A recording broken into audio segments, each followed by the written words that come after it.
Hey guys, what is going on? Lee Sanders here, covering all things wrestling entertainment and beyond since 2011. We definitely going heavy on the entertainment side this go round here for this weekend, as I am here reviewing Robert Plant and Alison Krauss's new collaboration. It is a follow-up to 2007's Raising Sand. Of course, I am talking about their new effort, Raise the Roof. And I gotta tell you, off the break, a solid ass album. This is 14 years in the making, off and on. We've heard from Robert Plant, who's been very vocal about this, as the idea was always brought up. Man, Robert, what's going on with another album with Alison Krauss? Y'all were just money on Raising Sand. What's going on? What's going on with a follow-up? And as he talked about many times over the years, they did try to actually go back in the studio and figure out if something was there, but nothing ever really materialized. So rather than try to put themselves in a position where they were forcing something out of nothing, it was kind of one of those, okay, you know what, let's go ahead and let's just let that be. And then the other thing that you had going on at the time as well, Alison was still doing work with the group Union Station, and she was still focusing on her solo career. And with all the creative energy that needed to be put into going into the studio and making some new music, Alison kind of really didn't have the time to do it. And Robert wanted to strike while the striking was good, but it just really was not possible to really get in there and make things happen. So we've always had this just lurking around for years, just kind of going, what is going on with a follow-up? So we've actually seen both respected musicians go off and do their own things since then, of course. And I find it very convenient too that both respected musicians had last put out an album of new material in the year 2017. Yes, you heard me right. I don't know how many of you guys are actually keeping track there, but Alison Krauss, she released Windy City February of 2017. Robert Plant, meanwhile, he had released his last album, Carry Fire, in 2017. Now, for those of you curious, I actually did not, I don't know what was going on. Maybe I was on vacation or something. I did not review the album Carry Fire. So if you guys want, depending on the volume of comments, if that's an album you would like for me to go back and revisit, let me know in the comments, and I will definitely respond accordingly if the reactions is overwhelming as far as, yeah, we actually would like for you to review it, because the last Robert Plant album I reviewed was 2014's Lullaby and the Ceaseless Roar. So if you guys are curious about that, I'll make sure I have a link annotation somewhere in the video, definitely in the episode description. So let's talk about how this album was overall. And this isn't long-winded or anything like that. First of all, FYI, I said this during one of my podcasts this week, my most recent one, as a matter of fact. And that is, if you're interested in trying to get the CD version of this album, I cannot stress it enough.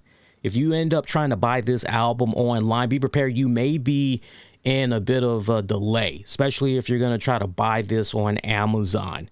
I thought I was going to be able to buy it. Since I'm a Prime member, I would be able to get this album on the street release day, as that's the case usually when you're buying new stuff that's on pre-order and it's getting ready to come out. And my date originally, it said that I would have this album on November 19th, which was a Friday. That's when the album officially dropped and everything.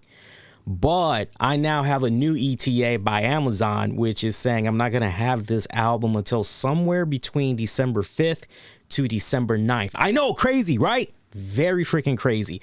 So if you are looking to buy the CD version of this album, be prepared. You may potentially have a long wait. I'd love to hear about y'all experiences that's trying to get this album online in CD format, and you all had better success than I did, because honestly, you're better off just going into your Best Buy, your Target. Now, there is an extra incentive if you end up buying Raise the Roof, the album, at Target.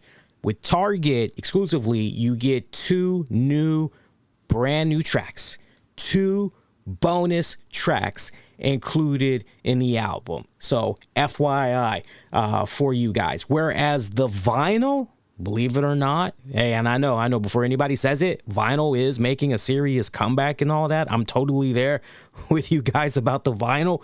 But vinyl, surprisingly, you would actually have the album the very next day, depending on who you buying it from.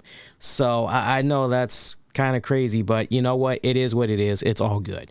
All right, let's talk about this album. I love, now, minus the 2 Target exclusives, I'm only reviewing the 12 tracks. Again, 12 tracks.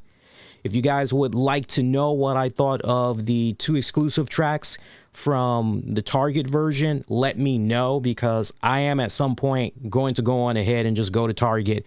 And since I already got the CD version coming, I'll most likely just go ahead and grab the vinyl version, assuming it's going to have the 2 bonus tracks. I'll find out and all that.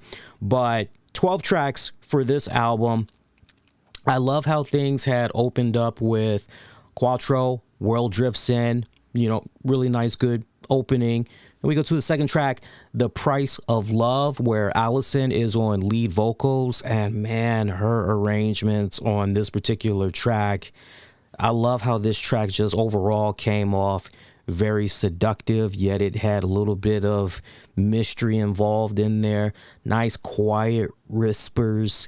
It's a nice, good, kind of borderline rock song, do I dare say. So I really, really found myself loving this track. There's a lot of tracks that I had loved throughout this album, and surprisingly, there actually was 1 track out of the 12 tracks. There was actually 1 track I found myself going, you know what?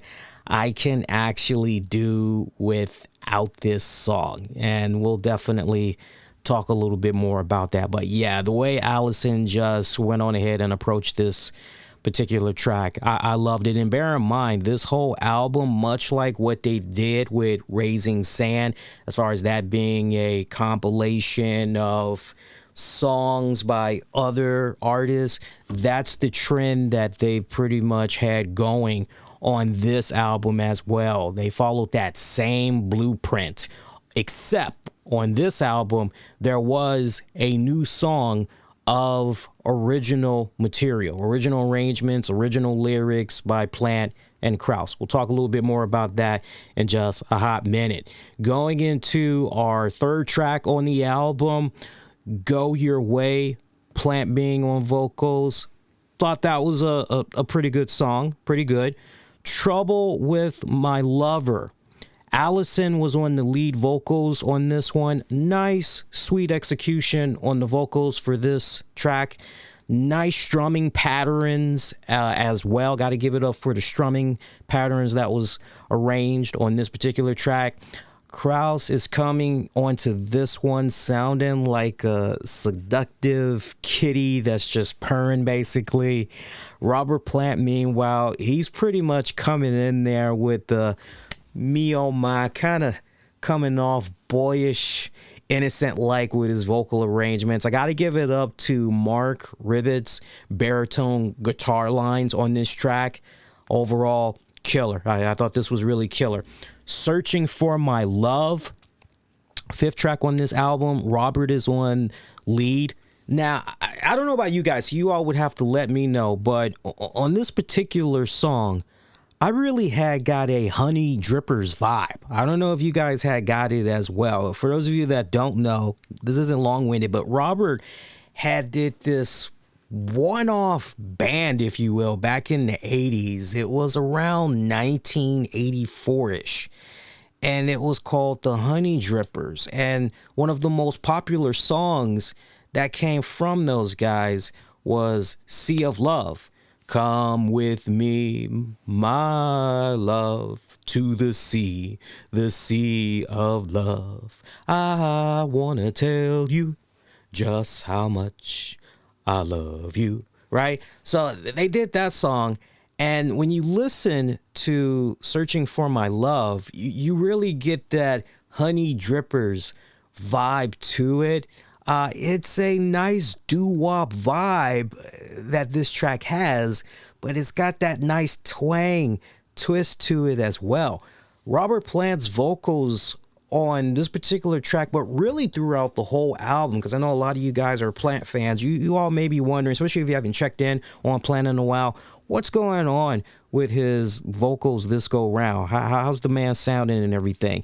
I honestly would have to say, in regards to his vocals, he is sounding more quieter, more drier, cunning at the same time. He's cunning in a way where he knows his strengths. He knows his vocal range. And so as a result, he's playing to that, and he executes it extremely well on this particular song, but just throughout the whole album, I personally feel. 6-track, Can't Let Go.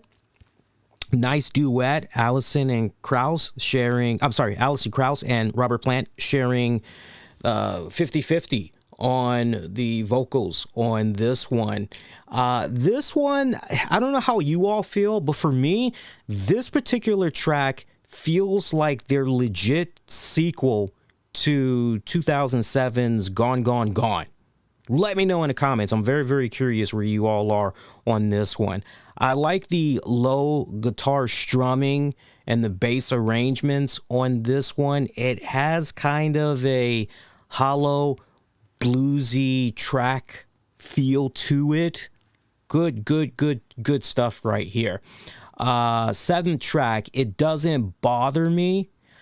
Bert Jan's percussion work on here, I love it. I absolutely loved it. Sounds very mesmerizing, transy, haunting-like. And add on top of that Alison's vocals, which really make the execution of this track almost a outer body world experience on this one. Also, I gotta give mad props for the fiddle and the banjo arrangements, as well, as that was exceptionally good throughout this track. Really, just overall how everything just came together on this track. Loved it. Really loved it. Nice bluesy grass vibe to it and everything. Last Kind Words Blues. Alison is on vocals right here with Plant background vocal support. Nice banjo arrangements, laid down, followed by banjo.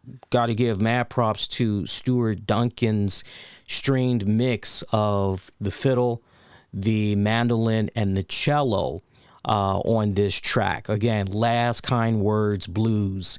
Krauss approaches this track, I personally felt, in a very soothing rage execution, while also keeping it gritty at the same time.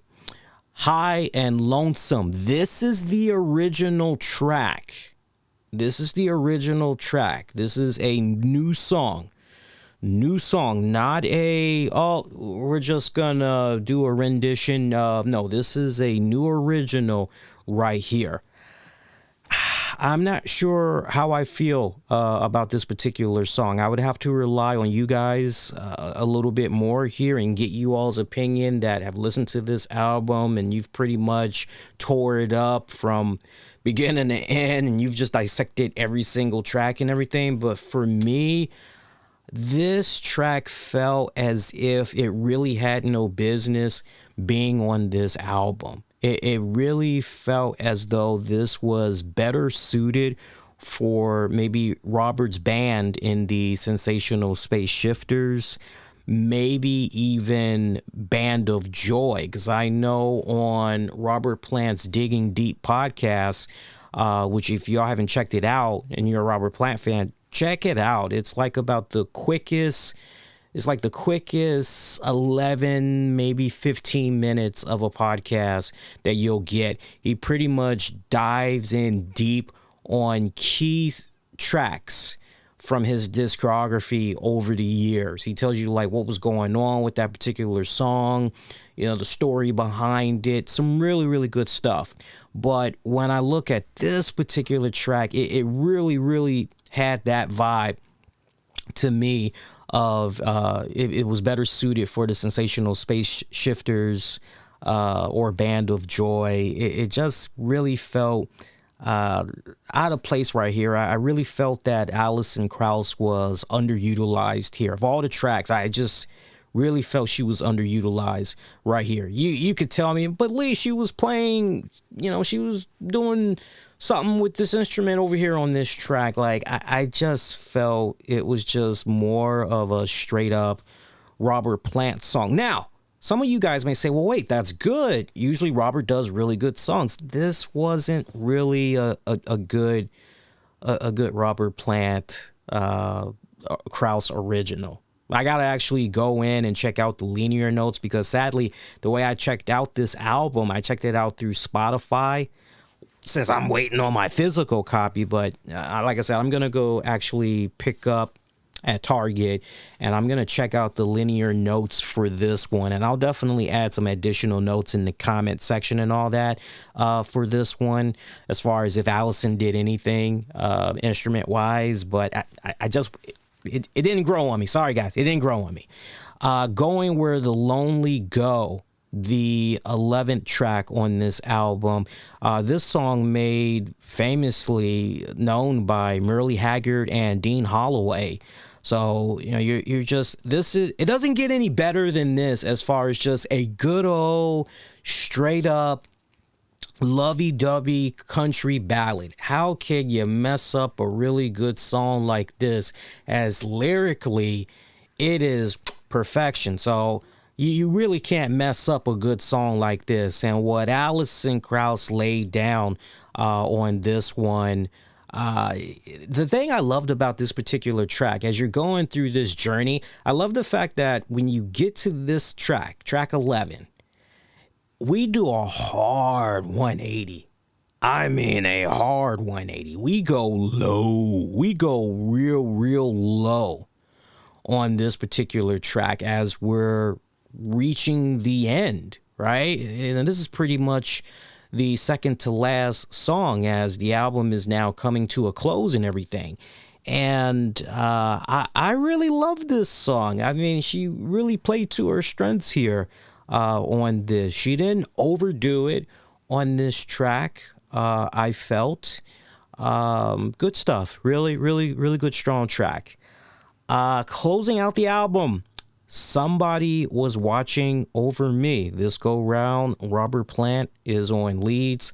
Alison Krauss is backing him up with the vocals. She's in the background there supporting. Jeff Taylor's stride piano playing, pretty good. Plant, Krauss, they're really bouncing off of each other pretty good. Good vocal harmonies right here throughout the whole album, particularly, but definitely right here as they're closing out, really good harmonies. This track, though, I gotta say, I wasn't looking for that. Give me that banger. Give me that.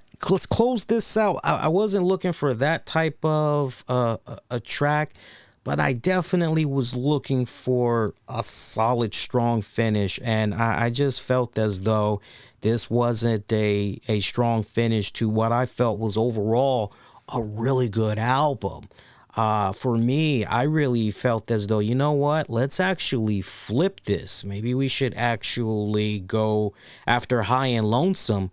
Maybe we actually should have just gone with Somebody Was Watching Over Me and then close out with Krauss's Going Where the Lonely Go. I mean, that kind of makes a little bit more sense, right? At least you're definitely going out on a much stronger note and everything. I found myself listening to about 90% of Somebody Was Watching Over Me, and then I just said, I can't take it anymore. And what was going on with me was it was basically the main hook. basically the main hook. Somebody was watching over me. It's like you hear this, just the main hook. And, it sounds kind of cool after a while, especially with the way that Plant and Krauss are just kind of bouncing off of each other and everything. But then probably the last 2 minutes of the song, you just hear that main hook over and over. And it's not like it's Krauss and Plant that's, it's somebody else that's singing the hook. I can't remember the name of the artist right now. But you're just like, okay, I'm done. And I just found myself abruptly. It's like the first time I've ever done that, anything from Robert Plant's catalog, quite honestly, anything involving Robert Plant. First time I've ever done something like that. But not a strong finish to the album overall. But when it's all said and done, looking at this album overall, and I did actually put some stars by each track, by the way. So out of these 12 tracks, first track, World Drifts In, I gave that a 2, like 2 out of 5, like 1 being 5 being Awesome Sauce. I gave that a 2. Second track, The Price of Love, with Alison on the lead vocals, I gave that a 4 out of 5. Go Your Own Way with Plant on vocals, I gave that a 3 out of 5. Trouble with My Lover, I felt honestly that was the most strongest track out of this entire album. I gave that a straight up 5 out of 5. Again, Trouble with My Lover, I gave that a straight up 5 out of 5. Searching for My Love with Plant on lead, I gave that a 3 out of 5. Can't Let Go, nice duet. As I mentioned, this was pretty much Robert Plant and Alison Krauss' sequel to Gone, Gone, Gone. I gave that one a 3 out of 5. Like the song, though. Nothing really too, but I'm staying firm at a 3 out of 5. It Don't Bother Me, I gave that a 3 out of 5. You Led Me to the Wrong. You know what? Somehow I actually ended up missing that song. That was actually the 7th track of the album. I don't know how. No, 8th track of the album. You Led Me to the Wrong. Forgive me for missing that track. That is another 5 out of 5. Those 2 tracks, the ones that I just gave 5 stars to, those are the ones you really, really, really want to check out. With You Led Me Wrong, that is just straight up Robert Plant on vocals. I love the violin arrangements. Robert Plant on this one, even though it's not the high notes of Zeppelin fame and all that, the way he is just crawling at certain notes during this song, loved it. Freaking loved it. He really shows that pretty much at 73 years old plus that he can still bellow out, when need be. Again, he knows his range, he knows his strengths, and this is a really, really good track right here. Last Kind Words Blues, Alison on vocals, 3 out of 5. High and Lonesome, remember that is a original with Plant on vocals, I gave that a 2 out of 5. Going Where the Lonely Go, Alison on vocals, lead vocals, I gave that a 3 out of 5. Somebody Watching Over Me, I gave that a 2 out of 5. So, for me, overall, I'm giving this album a thumbs up. I would definitely say go out of your way and check out the album when you get a chance, especially if you love, folk music, country, blues, little bit of country rock, borderline rock, because it does kind of, some points feel like we're kind of almost going on that rock journey, so to speak, during this album. I definitely would say go out of your way and check it out. You definitely won't be, I don't think you'll be disappointed. If you really love Raising Sand, now, before anybody asks this question, let me beat you to the punch. If you want to know if I feel this is a really great companion to Raising Sand, yes, I feel Raise the Roof is a great companion to 2007's Raising Sand. 14 years of a wait, and it almost feels like the first time.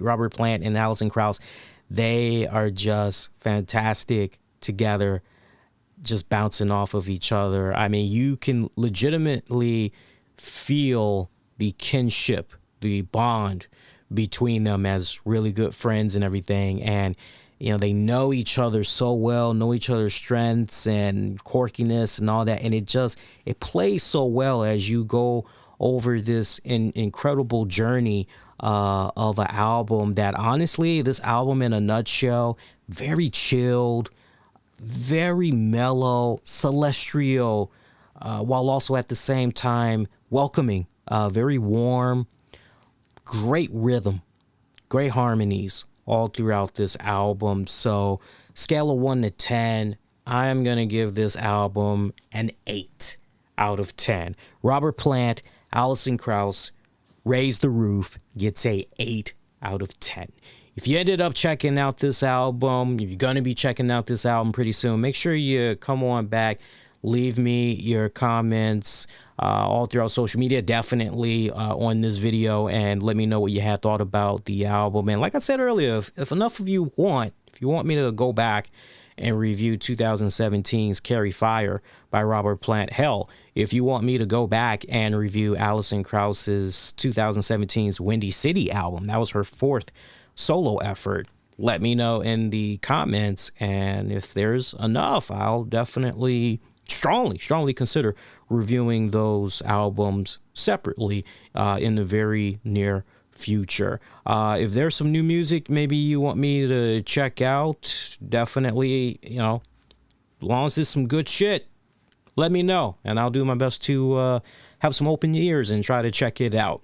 Meantime, that is going to do it as you guys are getting ready to make your exit. If you haven't done so already and you appreciated this album review, please go out of your way and make sure you hit that like button. When you hit that like button, first of all, it's free. Second of all, when you do that, you're pretty much letting the powers that be know, hey, you enjoyed this. Really helps out as far as content recommendations, channel recommendations from us content creators as well. Like, share, all that. It helps. And do subscribe so you never miss out on any future content that comes your way. Get at me on Twitter, Facebook, Instagram. Use the keywords The RCWR Show. And until next go round, I'm wishing all of y'all to be safe and most importantly be kind to one another. I will see you all next go round. Once again, Robert Plant, Alison Krauss, Raise the Roof gets a 8 out of 10. Peace, y'all. Take care.